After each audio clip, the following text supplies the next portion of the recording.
Orain dela 2 urte, hasi nintzen pixkat pentsatzen, nahi nula famili bat eduki, baina zen agatzen bikoteik, eta erabaki nuen azkenen, ama izatea, bakarrik. Ama bakarra da Edurne. Bere familia Eneko eta biek osatzen dute.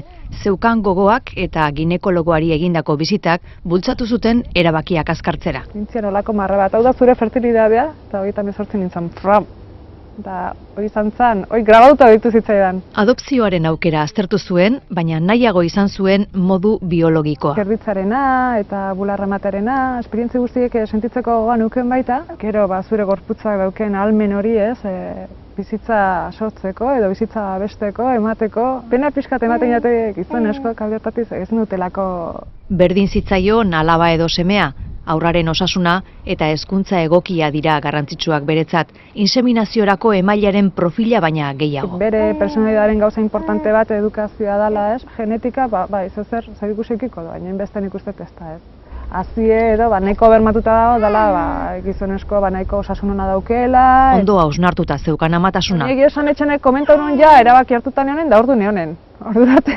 ez nune zer. Bakarrik hartu zuen erabakia eta bakarrik bizi da. Inoiz bikote faltan nabaritzen duen arren. Nekautan egonen, esatez gustatzeko ditzadak beste norbait egotea hemen laguntzeko.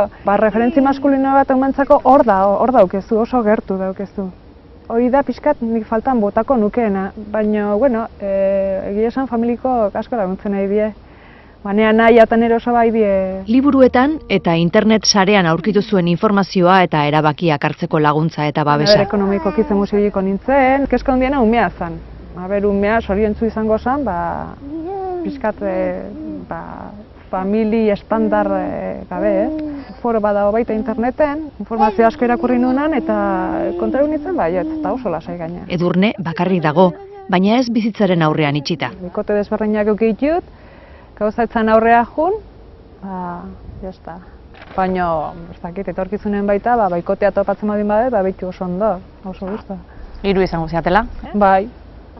Da igual bikote etorriko da beste norbaitekin baita, euskalo. Momentuz, familia Enekok eta Edurnek osatzen dute. Familia hasiko ote den? Oraingoz behintzatez. Hemendikan urte betea, 2 urteta, igual, ez dakit.